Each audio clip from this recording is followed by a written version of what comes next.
Hey, I'm Amanda Lannert from Jellyvision, here with a panel of experts to talk about what's next with work, reimagining leadership, collaboration, and culture building in a post-COVID world. We have an incredible lineup of people with really interesting experience, both in sort of thought leadership, but also in remote work. And I'm going to turn it to them to introduce themselves, give a little context about what they do for a day job, and then also just to tee up their experience with remote work as context for the conversation. So let's start with Gregg. Awesome. Thanks, Amanda. Thank you for having us today. Yeah, so my name is Gregg. I'm an engineering manager at Inspire 11. What we do is we believe in change and disruption, and we love to partner with companies that have that same belief. And we help them through things like digital strategy, data analytics, engineering, UX design, you name it. That's what we help folks do. We have a saying at Inspire 11 that you have to be odd to be an 11. So there is no odder time than what we're going through right now. So it has been a fun and challenging time to be an 11. And my experience with kind of work from home and remote and a couple past lives. So when I worked for a company called Nerdery, we had very distributed offices. So I led our engineering team across a few different offices. And so I have a lot of experience there. And then in my past life at Best Buy, before we had the technology, I led a team of about 150 folks across 3 states, and video calling and stuff like that wasn't really a thing. So it was a lot of phone callings and getting to know folks. So yeah, I've been just kind of doing the managing of remote people for a really long time now. Awesome. Really excited to learn from folks today. Thanks for being here. Artie. Thanks, Amanda, and thanks for having me as well. This is an exciting conversation and topic, something I'm really passionate about. So if I speak too much, just feel free to cut me off. So to introduce myself, my name is Artie Pullins. I'm the founder and CEO of Pundit Consultantz.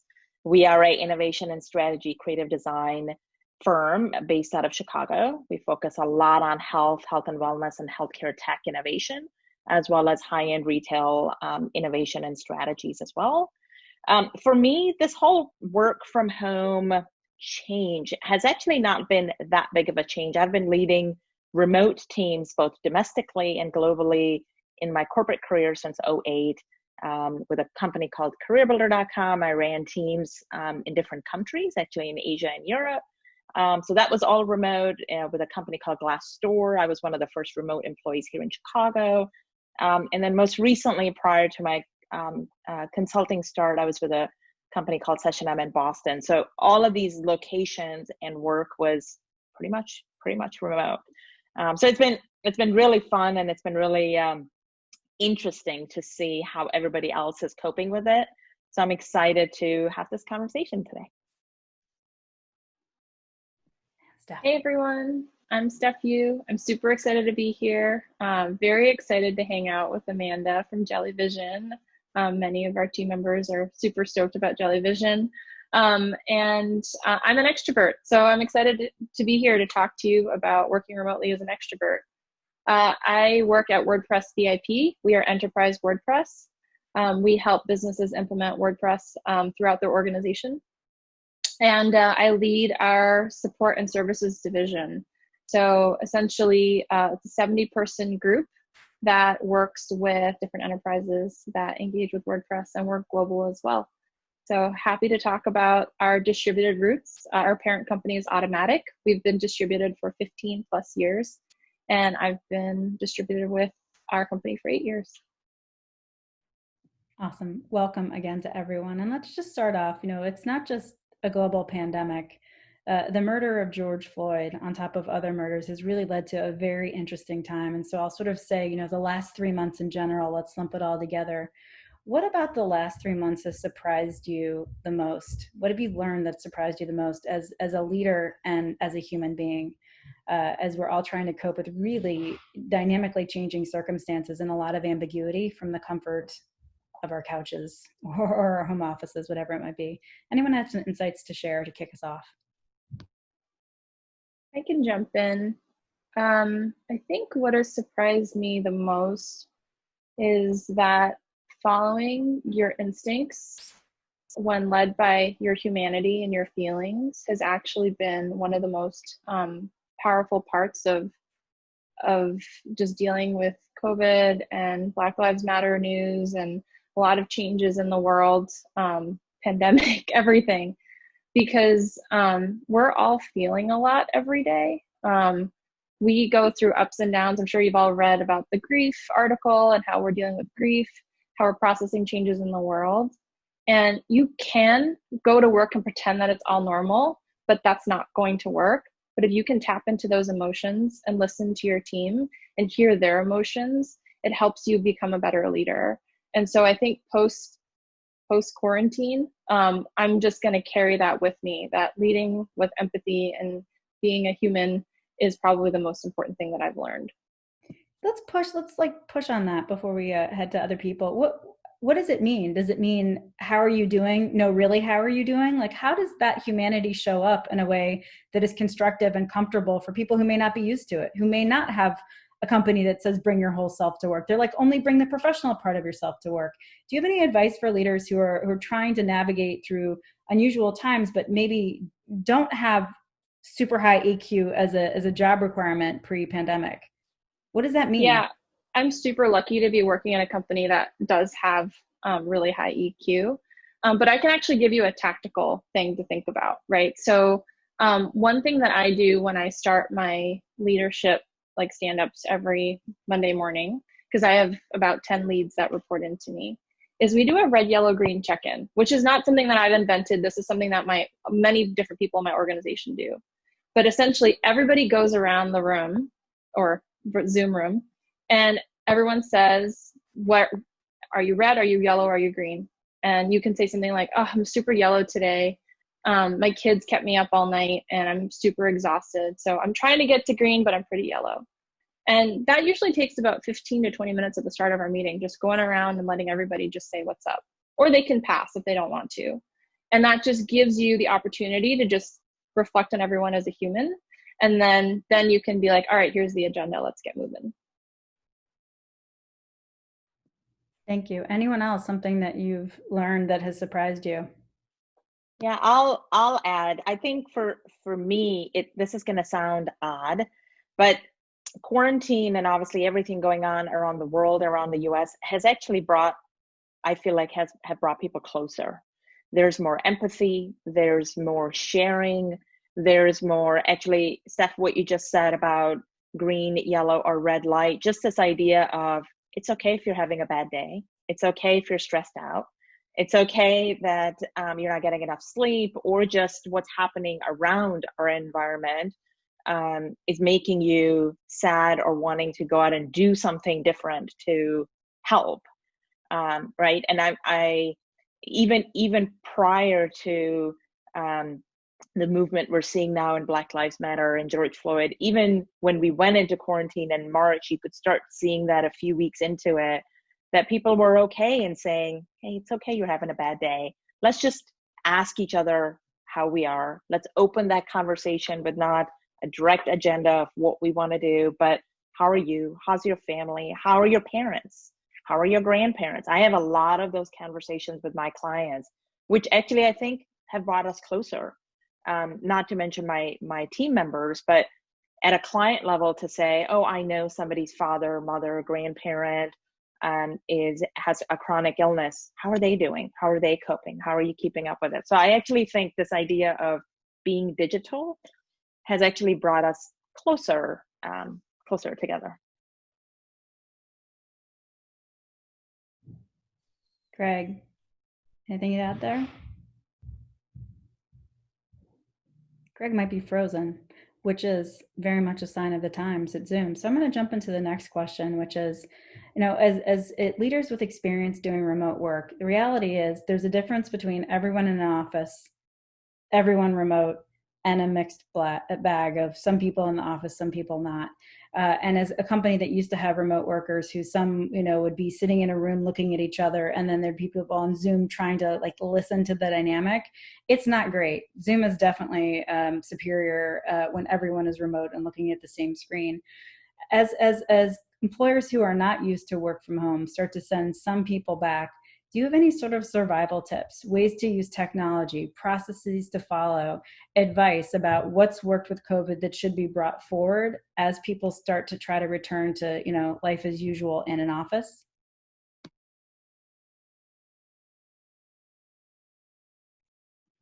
Sure, I'll go and I'll give a few ideas. So one of the things I think Zoom or being on a digital connection like this has forced us to do is I always tell my team members, close everything else going on in the background. Close your email, close your Slack, close your, all the other dinging, pinging going on your phones or different appliances that you have, just so you can focus and we can have a 20-minute, 15-minute conversation, get to the goal, get to the bottom line, and move on and be more productive because this environment is a little different.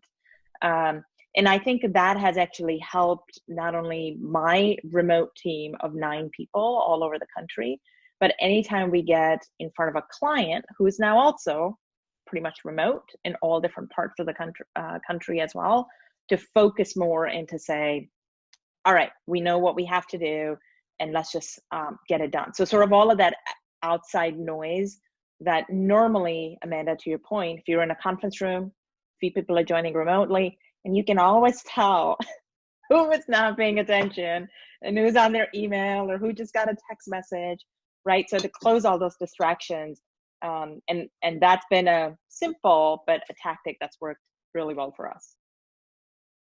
Welcome back, Gregg. And just to kind of jump into that, Zoom fatigue is real. It seems like what we've done is taken every potential communication challenge in every meeting and we've just moved it into a Zoom room. Are we properly using technology? When should you have a Zoom meeting and when should you use Slack and email? Are there best practices around communication and how it should evolve when you start to have more and more people working from home? I'd love to hear from Steph and Gregg on that one, just like avoiding Zoom fatigue and the right use of the right medium at the right time. What are the best practices there? Yeah, so I can talk a little bit about my company's approach to communication because we have been globally distributed since day one. So we've had to be very comfortable with asynchronous conversation, which might be a little frustrating, but at the end of the day, reduces Zoom fatigue, as you're saying. So here's how we set up our communication. We have our real-time communication, which pre-Slack, it used to be Skype, and pre-Skype, it used to be IRC, because we've been doing this for a long time. So we treat synchronous chat communication as ephemeral. You use it to get stuff done, but we're not requiring anyone to log on every morning and read the back scroll. It's ephemeral, right? And then we have our internal message board system, which is called P2. And that is our primary mode of documentation for each other. So on P2, every team will have their own P2. And on that P2, you will write up, on your message board, status updates for things that you're working on, decisions that have been made, questions that you have. And a really great example of how we use P2 is, so I work at a client-facing company. So let's say one of my clients is NBC, which they were for a while. And, every meeting I had with NBC, I would document it on my team's P2 with the hashtag NBC. And so when it came time for me to move into a leadership position, I was training the next account manager to come online. That next account manager had access to every call I've ever had with NBC. They just go to my P2, look up that hashtag, and then get all the notes and all of the comments and threaded discussion about certain things that we were trying to work out. It made onboarding the new account manager much easier, and I didn't have to do like a brain dump, synchronous brain dump with anybody. They got to pick that up. We don't use email internally. P2 is our replacement. P2 is how we communicate with each other because we default to open communication. And then of course we have Zoom and we have synchronous meetings, and we try to minimize that as much as possible. So my division meets once a month. We have one Zoom meeting a month. And then teams do their weekly meetings on their own. And then obviously we have customer meetings and things like that. But we try to keep those with pretty tight agendas. We post the agenda ahead of time. And, for folks that can't join, we'll tape the call and folks can comment on that call if they catch up on it later. And we also try to move our calls sometimes so that we have like the APAC EMEA call, and then we have the North American call to kind of accommodate. To be super tactical, if you were to break down your day into technology parts, how much is Zoom, how much is, Slack P2, how much is phone calls? Like, just can you kind of give a sense, is there is like a natural ebb and flow to when you're staring into a computer screen, mostly looking at yourself, at least if you're me, versus other asynchronous writing and written communication? Can you give a sense of breakdown, both Artie and Steph, like how much is Zoom?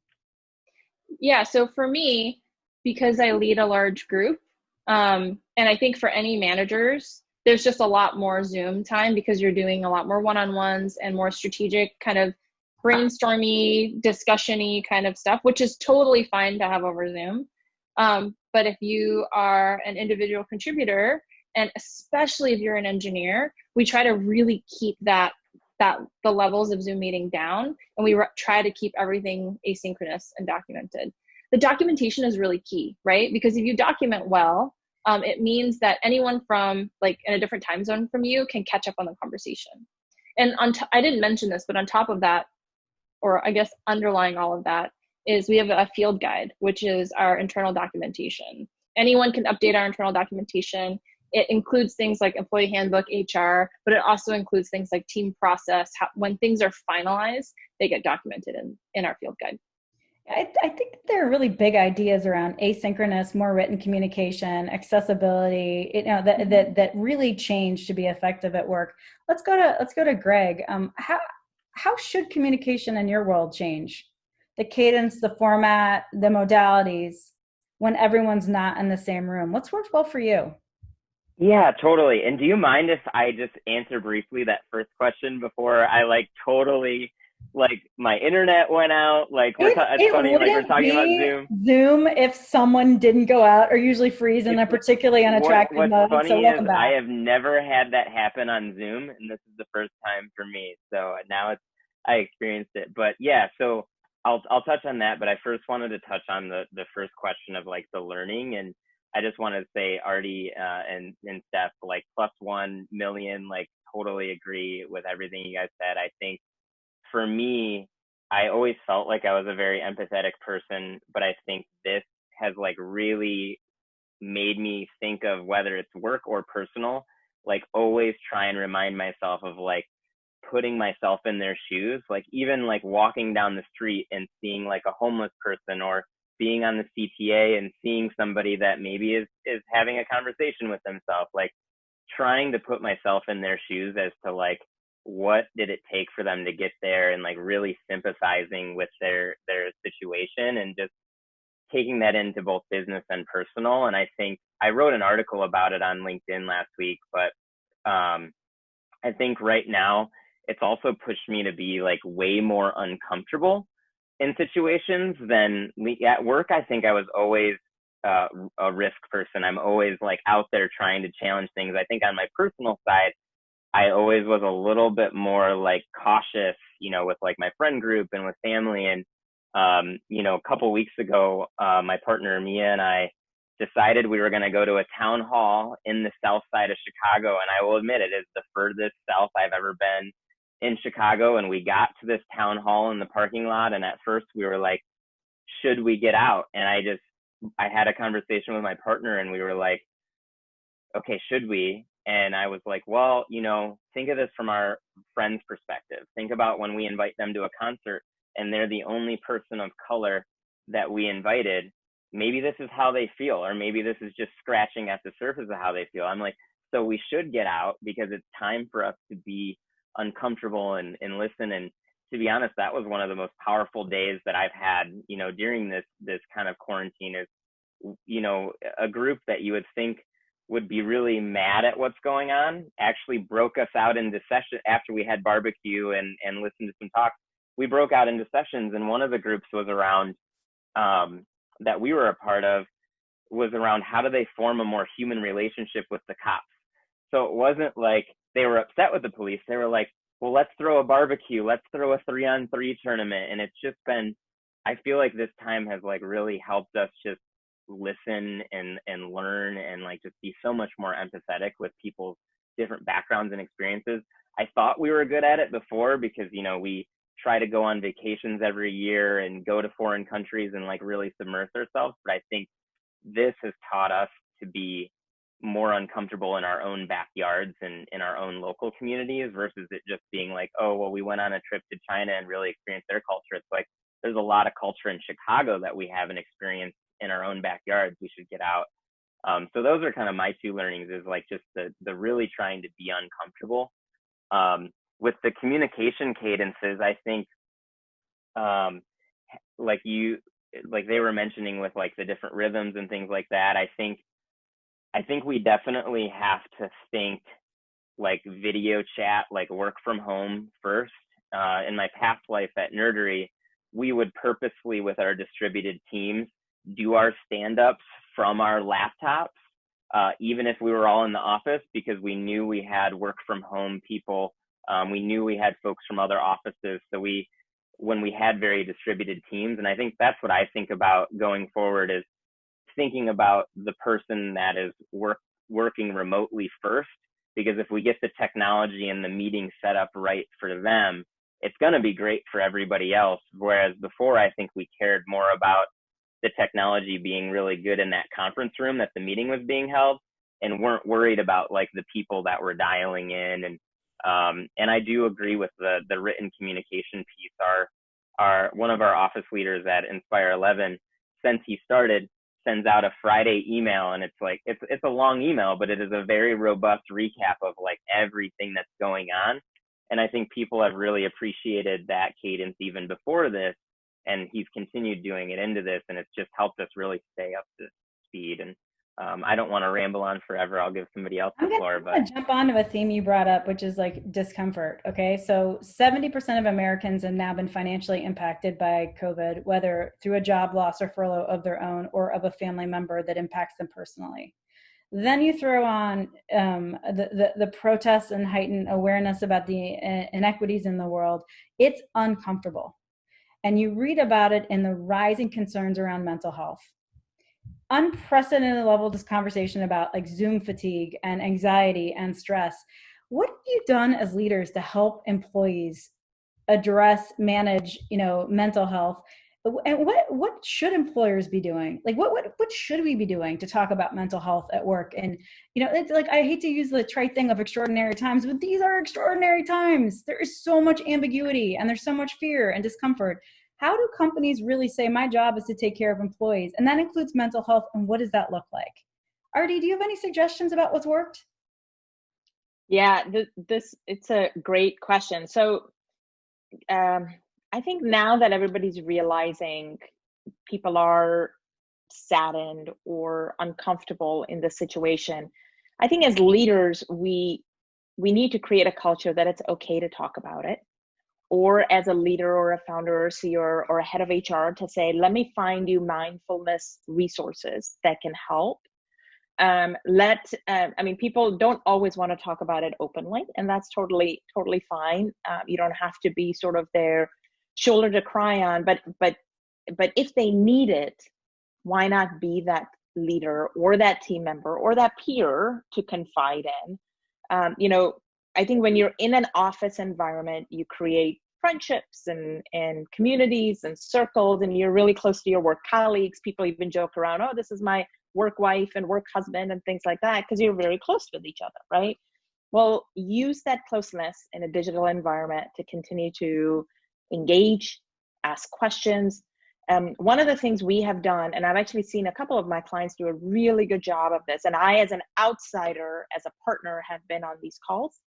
They open the call, the leader opens the call in just talking about what's happening, the protests, the riots, and that happened in Chicago a couple of weeks ago, the looting, how you're feeling, how are you personally taking it, how can we educate you? So there's actually there's no finger pointing or judgment. It's just let's just talk about it. Let's have an open conversation about it. And if somebody needs help or resources or guidance, let me point you in the right direction to help you get that, and judgment free. And I think that has been a huge help. Yeah, it's not what leaders are trained to do, to say, these are scary times and I can't control it. I mean, it really is like, it's not comfortable. You want to have a plan for everything. Steph or Greg, mental health, how companies should be helping. Any more ideas there? Thank you, Artie. Sure, I can jump in. So, the week of March, what was it, 13 onward, when everything started to shut down rapidly, I was not sure what to do. I'm leading 70 people in my part of the org, and I was not sure what to do. So I know that I don't always have the answers. And so I pulled my leads together, and I said, every day at noon, we're going to do an hour stand up, or I think it was half hour stand up, and we're just going to process, because the news was changing so fast. And we always asked 2 questions on that call. The first question was, how are our teammates, like how are people on our team doing? And that allowed teammates to surface questions to their leads, who then could surface questions into the stand-up. And if I couldn't answer it or my leads couldn't answer it, we would take those questions and share it with HR. And turns out surfacing those questions was a great prompt for things that even HR hadn't thought about, that we were surfacing questions to them. Things like, what do I do if a teammate has to work 50% time because they don't have childcare? Or things like, what do I do if a teammate's really struggling because their spouse just got laid off? And so that, and then our HR team turned around, they were getting tons of these questions from the wider organization, put together a really amazing mental health resource guide for our company, which folks were using. And the other question we're asking are, how are our customers and clients doing? How are they doing? What's going on? What questions do they need? From that, we started to also track vacation time. And turns out we had a glut of folks not taking vacation. And so I ended up really pushing folks to take time off.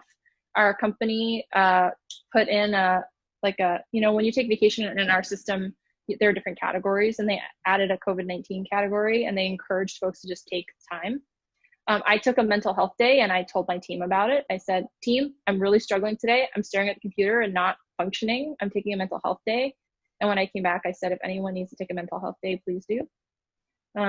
So really, it's just servicing questions from the team. They were the folks that prompted me to take action, because their questions, and questions from our customers too, helped us kind of fill in the gaps and figure out where to go. Yeah, I think to layer on to what Steph said there, Steph, kudos to being super transparent to your team, because that's kind of what I was going to get into, is just, I think it's, as leaders, the more transparent that we can be, that we're also humans, and we're also, maybe, one of the best quotes I've heard in this, that we probably all heard a million times, right, is that we're not all in the same boat, but we are all in the same ocean. And I think that continues to resonate with me, because granted, I don't have kids at home, but I have had days during this pandemic and now all the stuff that we're going on, that I literally read articles, and I break into tears for what's going on with, our fellow humans out there. And I think if we can be vulnerable and share that transparency, and, I've told my team, we have good health benefits. It's okay to go see a therapist. I share with them personally that I have seen a therapist every month for maybe 3 years now. And it isn't because, the stereotypical, I need to be going to a therapist all the time. I, for my mental health, love that 1 hour a month where I can just vent everything that's going on. And it just really helps. It's just something that helps me stay centered. And so sharing things like that, and sharing that there's good apps out there like Headspace that can kind of help you sit and meditate. And we've brought in folks to do yoga classes virtually and things like that, which, even for the most noob people at yoga is just another good hour or so to just kind of be one with your breathing and relaxing. And so trying to encourage folks, those different tools, or even encouraging folks to just take a walk. I mean, Monday I was just having a heck of a day of just meetings and stuff. And I walked out to my partner and I was like, do you want to take the dog on a 30-minute walk around Grant Park and just go get some fresh air? And I think it's encouraging folks that in this world, that it is okay to kind of to take those breaks in your day, because you normally would have those at work. You would have went to the kitchen and had a coffee and a 15-minute chat with your coworker. You need to schedule those things in your calendar, or when you have those breaks in your day. Like today, I've only had a couple of them, but when I have them, I purposely step away from the computer and do something else, go play with my dog, you know, reset my brain. And I think we have to encourage our teams to do the same. So you've hit on so many things, and I think about like our world is like benefits, right? So you started to mention, you said healthcare and you mentioned benefits. If you were to make like the manifesto for the progressive employer of a remote workforce, how would benefits start to evolve when you're not paying for bougie office spaces, but instead are making people comfortable at home? Do you start to say, we're going to give a stipend for office space? Do you send snacks home? Do you buy everyone a pet or a plant? Do you schedule 15-minute dog walks on everyone's calendar? Like, really, what are the benefits and perks that help fully remote employees feel rejuvenated and cared for and healthy? Anyone have like a great benefit that is accessible, that you can share, that really helps remote workers feel cared for? Yeah, I can. So, our company's been remote for 15 years, so we've never had an office. So I guess our benefits have always been set up for remote. So there are a couple benefits that are pretty amazing to helping new folks set up. The first is that we have a home office stipend. And I've been with the company for 8 years, so it might be dated, but when I started, the home office stipend was $3,000 to $4,000. So, and that did not include your computer or your screen or anything else. This was just, a couple $1,000s for you to, my desk that I have, that I bought 8 years ago, your chair, like lighting, whatever you need. And then on top of that, you can buy your monitor, your laptop and whatnot.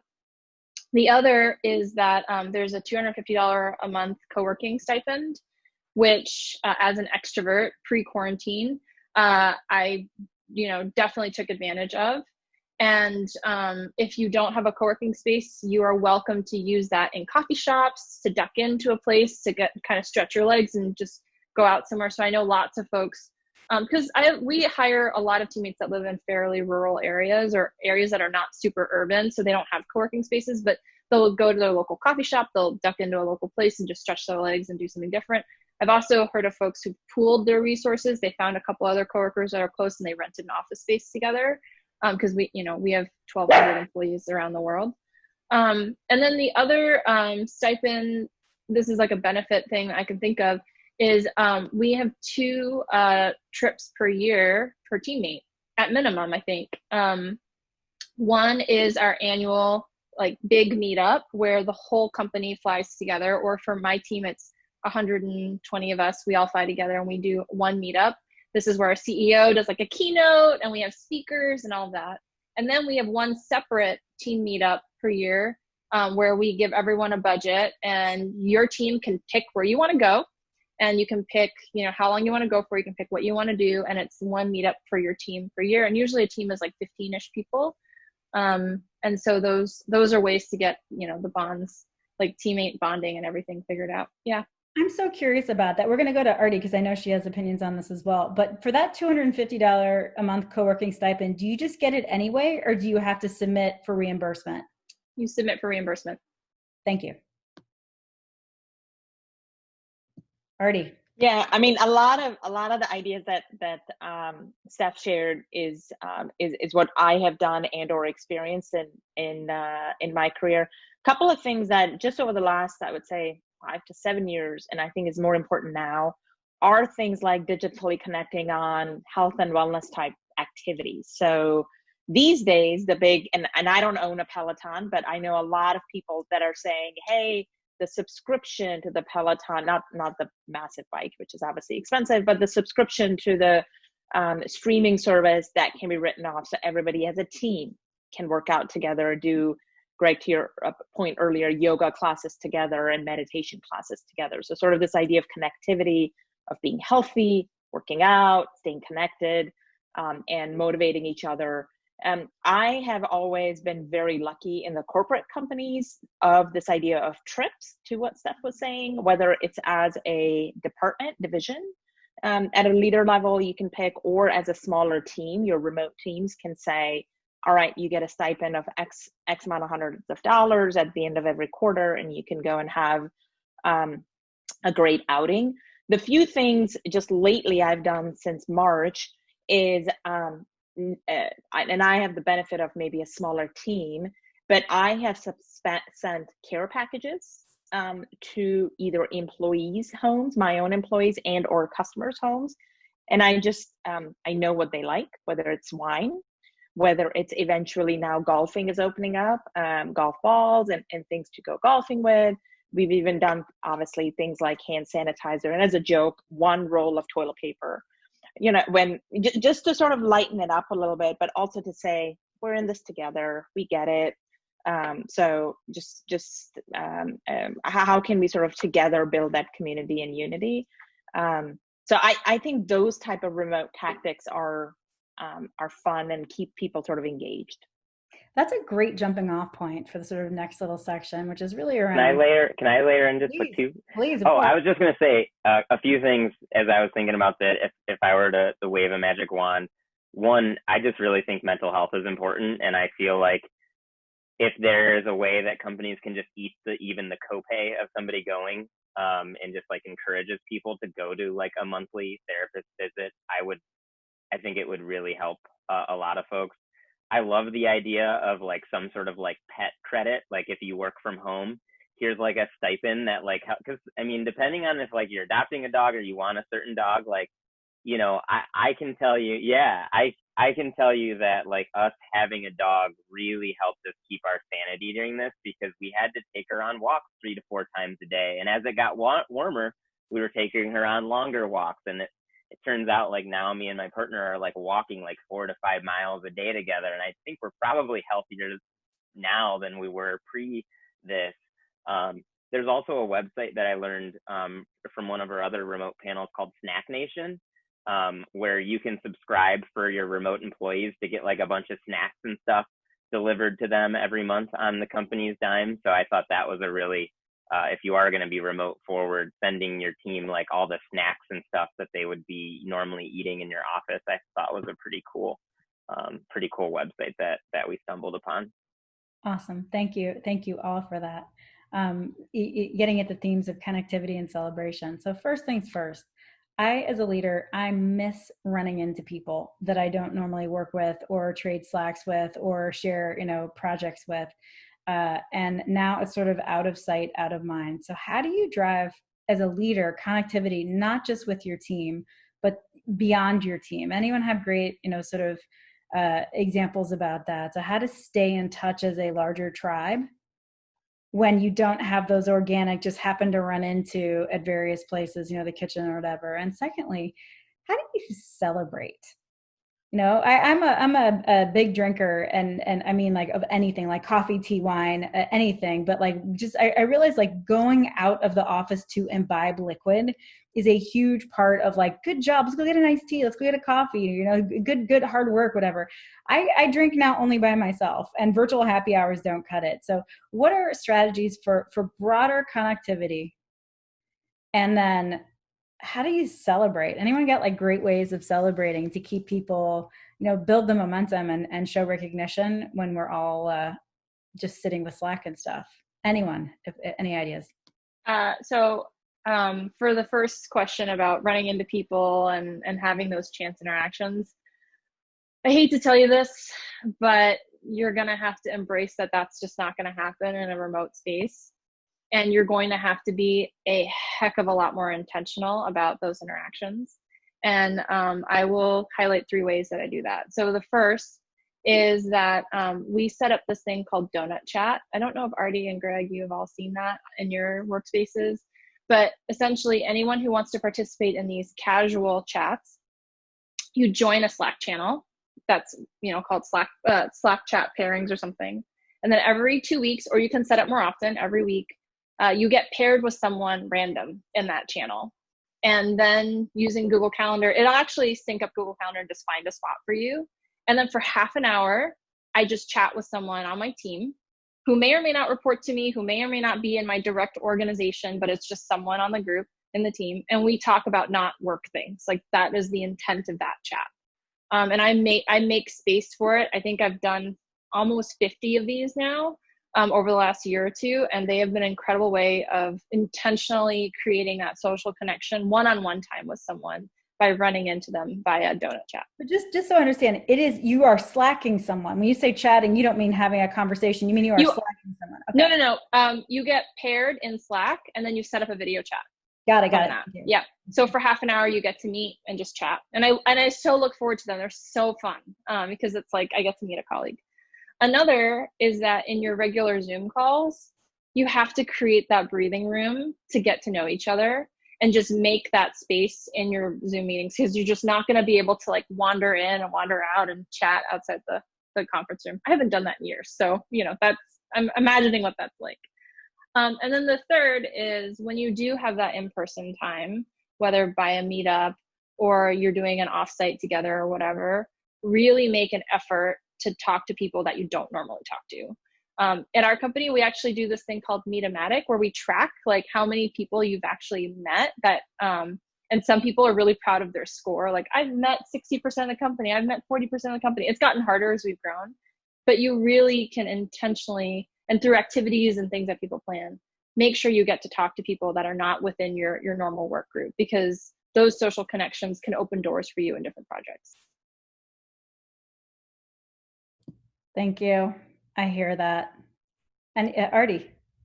Yeah, I would just say to add to that, the one big thing we do is celebrations, whether it's birthday, anniversary. The one thing I've added over the last couple of months is spousal celebrations as well, because you're spending so much time at home with your partner, with your spouse, with your parents. If you have younger millennials working in your company, that you sort of say this idea of first having the data. So to what Steph said, being more intentional and organized about it. But when you do get on a call, the rest of the team, we've done this a few times, and now everybody's starting to get to know the surprise. But if it's a birthday, the birthday person doesn't know that they're going to be celebrated. So everybody comes with hats on and goofy pictures, or makes a sign or something like that, right, to celebrate. And we open the meeting like that. Or same thing with an anniversary. They would have gotten a gift prior to that meeting, and then everybody on the Zoom call or face-to-face is sort of celebrating them and talking with them. The other thing I do with my team, something similar to the donut hour or donut time, I just call it coffee time. I'm a big coffee drinker. I love it. I'm actually addicted to it a little bit. And my team knows that. So from like the morning from 8 till about 8:30, 8:45, it's just coffee time. I call it just my Starbucks time. So you can have your homemade brewed coffee. You can show up to an open room in Slack, and just to talk about the weather, how your day is, what are you going to do? Not so much focused about work, but just talking about your day, what you're planning for the weekend. Do you need a recipe? Do you have somebody? Well, obviously now nobody's really coming over, but I want to cook this for my kids, or it's just sharing of different things. And that's helped. People just come on for a few minutes or a few seconds, or they'll just Slack a conversation. And I think it gives you that virtual way of water cooler kitchenette talk, which you can't do otherwise. Just straight up observation, as someone who spends an awful lot more time than I would care to admit networking, there's something about like Zoom networking where it's really awkward to leave. it's like I don't know how to be like I'm gonna leave, or do you just ghost? Like I don't think the rules are really established yet, where it's so easy, hey, excuse me, it's so easy to tap out in Faces and go to another group or whatever, but in Zoom I'm just like, I don't want to be here anymore, what do I do? but let's get to, we're in the finale, sort of the home stretch, and I'd love to start with Gregg. What is something, if you had to go to your clients that you work with and bring innovative ideas to, and you said, listen, you think you're getting everyone back to the office, but wait, because of what we've all experienced as a collective, there are things you have to unlearn about work. There are behaviors and mindsets that are dead. What have we unlearned about work? For me, it's FaceTime is a fantasy. It doesn't matter. What should everyone unlearn about work? Oh, wow. That is a tough one. Anyone I has ideas. Don't mean to put them on the spot. Yeah. I might need a noodle on that for a second. For me, I think that the concept that discipline comes from the office is something that I would like to change, right? So concept of 9 to 5, commute in, I'm going to discipline you. I'm going to keep you in the office till 5 p.m. I'm going to set the schedule at this time. I'm going to set your office temperature at this time, like that, this temperature, all that. Because as someone who's been working remotely for a long time, the most successful people at working remotely are folks that have figured out what works best for them in terms of their own mental health, their physical activity, their home relationships with their pets or their spouses, how they like to set up their meetings, what their deep work time, you know, if you're deep work in the morning, don't distract me till 10 a.m., then I'm available for calls at this time. So flipping that so that you can set what works best for you and your workplace can adapt to that. I think that would be pretty amazing if employers allowed that sort of autonomy for their teammates. I think a quick one for me, sorry, Artie, I didn't mean to cut you off. I think a quick one for me would be, I would love for people to unlearn that they only need to care about their people from a business perspective. I think if anything that this is taught, it has cemented with me as a leader is you need to care about your health and well-being of your employees, not just from a business perspective, but from a personal perspective. And I think we still have a lot of leaders that go by the old tribe of, I care about what you're doing at work, but leave your personal life at home. And I think we're in just a new era where people need to unlearn that and understand that it's okay to know about the health and well-being of your employees on both their business and personal lives, at least of what they're comfortable sharing. Yeah, it's not just that it's okay, it's required.